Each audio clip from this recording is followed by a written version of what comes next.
Supplementary अन्य कडाडी जी।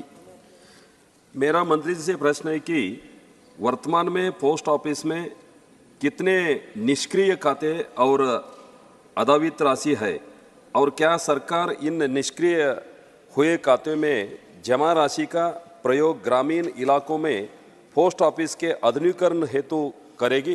धन्यवाद। माननीय उपसभापति, वर्तमान में अनक्लेम अमाउंट जो है वो करीब 25,480 करोड़ के आसपास है। हमने अभी एक स्कीम चलाया है जो अनक्लेम अमाउंट है उसको वेरीफाई करके उसके जो हेरिडिटरी में जो उसके परिवार में जो लोग हैं उनको हम खुद सामने से आइडेंटिफाई करते हैं। और वैसे हमने मार्च 23 और दिसंबर का मैं आपको एक फिगर देता हूँ। अनक्लेम अमाउंट हमने मार्च 23 में 21 लाख अकाउंट में 1,240 के आसपास करोड़ अमाउंट हमने उनको वापस किया है और दिसंबर 2023 में 33.35 अकाउंट में 1,319.67 करोड़ रुपीस की अमाउंट हमने उन अनक्लेम होल्डर्स है जो अकाउंट होल्डर है उनका वेरिफिकेशन करने के बाद उनको हमने वापस उन परिवार को दिया है। Thank you. माननीय श्री दिग्विजय सिंह जी। धन्यवाद माननीय सभापति महोदय।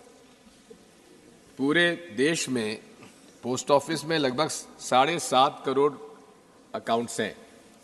इन 7.5 करोड़ अकाउंट्स में कितनी राशि जमा है?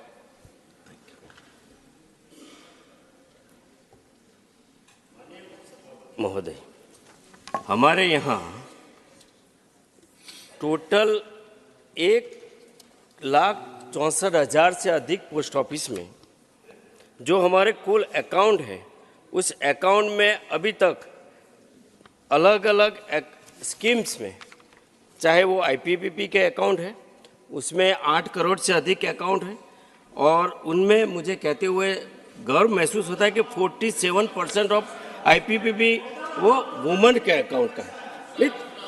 मैं केवल आपको आईपीपीबी का बताऊं 30,381 ये केवल आईपीपीबी अकाउंट की बात कर रहा हूं और जो पोस्टल जो अकाउंट है उनमें से हमने 1.43 लाख करोड़ अमाउंट डिपॉजिट है। Thank you. माननीय Sujit Kumar ji. Today, post officers in our country are providing not just postal services but also many additional services like passport seva, banking facilities and other citizen-centric services. Sir, I would like to know from the Honorable Minister whether there has been any impact assessment study done to measure the economic impact, particularly economic impact of these new services in the post offices and the adjoining areas in rural India. माननीय मंत्री जी। माननीय उपसभापति महोदय जी, आज पूरे world में largest postal network अगर कहीं है तो वो भारत में है। आज हमारे देश में रूरल में 1,49,000 से अधिक पोस्ट ऑफिस रूरल में है और करीब 15,000 से अधिक अर्बन में है। ये पोस्टल नेटवर्क जो है वो सबसे ट्रस्टवर्दी नेटवर्क है। आज पहले ये केवल डाकिया डाक लाने का काम करता था, लेकिन ऑनरेबल प्राइम मिनिस्टर्स के मार्गदर्शन में नेतृत्व में ये डाकिया अभी डिजिटल डाकिया हो गया है। ये डाकिया केवल मेल और पार्सल नहीं देता है, लेकिन आज वो बैंकिंग सर्विस देता है, इंश्योरेंस सर्विस देता है। हर सिटीजन्स के लिए जो बेनिफिशरीज है उनका जो डायरेक्ट बेनिफिट ट्रांजैक्शन का जो ट्रांजैक्शन होता है वो सारा रूरल में, चाहे वो वुमन का हो, चाहे एग्रीकल्चर के लिए किसान का हो या कोई भी भारत सरकार की सोशल सर्विस की स्कीम हो, वो सारा ट्रांजैक्शन रूरल एंड पे, डोर स्टेप पे अगर कोई चेहरा अगर भारत सरकार का सर्विस देता है तो हमारा पोस्टल विभाग देता है। आज पोस्टल विभाग ने मॉडर्न टेक्नोलॉजी को एक्सेप्ट करके मिनिमम गवर्नमेंट मैक्सिमम गवर्नेंस जो हमारे आदरणीय प्रधानमंत्री जी चाहते हैं वो सारी सर्विस देते हैं। Thank you. Shrimati Seema Dwivedi ji, Shrimati Seema Dwivedi ji, please. Seema Dwivedi ji. माननीय उपसभापति महोदय, मैं धन्यवाद देना चाहती हूँ आदरणीय प्रधानमंत्री जी को और माननीय मंत्री जी को कि संचार प्रणालियों के कार्यान्वयन में डाकघरों की स्थापना में ग्रामीणों की संख्या में अच्छा इजाफा हुआ है और इसका ग्रामीणों को लाभ भी मिलता है। सवाल क्या है? महोदय, मैं आपकी अनुमति से जानना चाहती हूँ कि देश का बड़ा प्रदेश है उत्तर प्रदेश और उत्तर प्रदेश में ग्रामीण डाकघरों की संख्या है 16,055। तब महोदय, मैं आपकी अनुमति से जानना चाहती हूँ कि क्या ग्रामीणों की सुविधा बढ़ाने के लिए इन डाकघरों की स्थापना को बढ़ाने पर सरकार विचार करेगी? हाल ही में हमारी सरकार ने ब्रिक एंड मोटर्स के बेस पे हर एवरी 5 किलोमीटर्स में, और जैसे हिली एरिया हो, डेजर्ट हो या जो फॉरेस्ट एरिया है, उनमें हमारे नॉर्म्स में रिलैक्स देने के बाद एवरी सिटीजन्स को हमने टच करने के लिए हमने एवरी 3 किलोमीटर्स पे नया पोस्ट ऑफिस खुला है। अगर उत्तर प्रदेश में भी आवश्यकता होगी तो हम खोल रहे हैं। अभी मैं आपको ये बताना चाहता हूँ, पहले की कांग्रेस की सरकार के समय में करीब 634 पोस्ट ऑफिस बंद हो गया था। अभी हमने 5,746 नए पोस्ट ऑफिस खोले हैं और 5,000 खोल रहे हैं। 10,000 से पोस्ट ऑफिस नया खोलने के बाद अगर उत्तर प्रदेश में भी कहीं पोस्ट ऑफिस की आवश्यकता होगी तो हम जरूर खोलेंगे। हम हर सिटीजन तक पहुंचना चाहते हैं और ट्रेडिशनली बैंक जहां नहीं जाता है क्योंकि वो अनसस्टेनेबिलिटी कारण नहीं जाता है, लेकिन पोस्ट ऑफिस बैंकिंग सर्विस देने के लिए तैयार है। अनबैंक एरिया जो भी है वो सारे अनबैंक एरिया को हम कवर करेंगे। Thank you. क्वेश्चन नंबर 5, माननीय श्री मोहम्मद नदीमुल हक जी।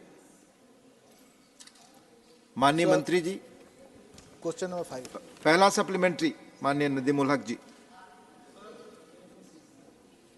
ask whether it is a fact that between 2017 and 2021, 217 consequential accidents and 1,800 other accidents took place, and that derailments were the cause of majority of the accidents. If so, the details and the actions taken thereof. Thank you. माननीय मंत्री जी। महोदय,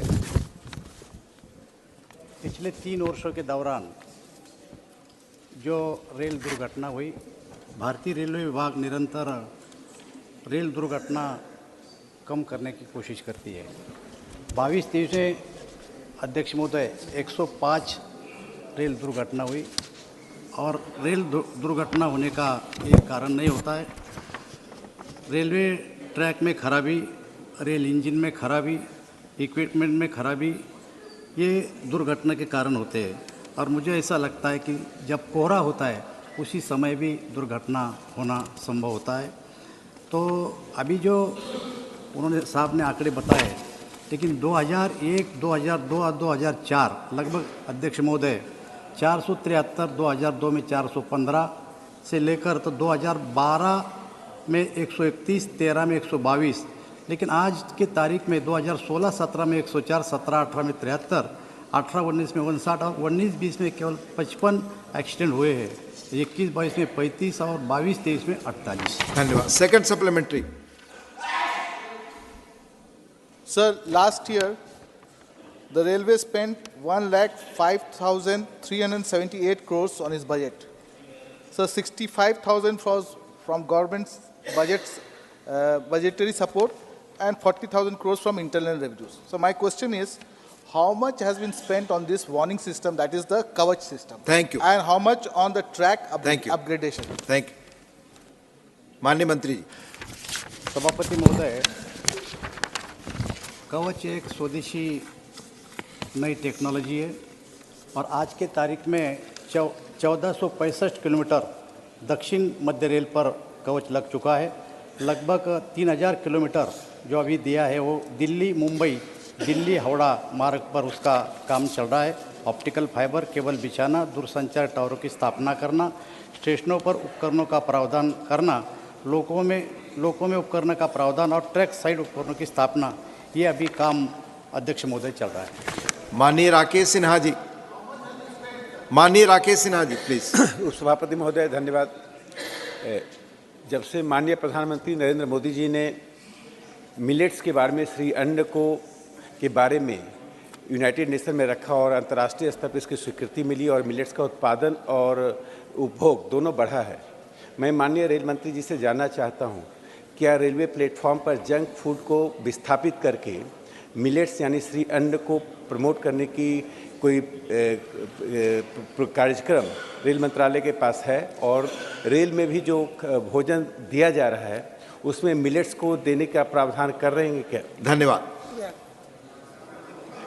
आप सब जानते हैं कि मोदी जी ने millet के लिए प्रोत्साहन दिया है और माननीय सदस्य की जो सूचना है मैं उनसे मिलकर इसके बारे में चर्चा करूंगा। धन्यवाद। माननीय Niranjan VC ji. Thank you, Honorable Deputy Chairman, sir. Sir, coach washing plant at Kontabanji and railway under bridge has been sanctioned by East Coast Railway since last 2 years, but the work has not been started. So I would like to know from Honorable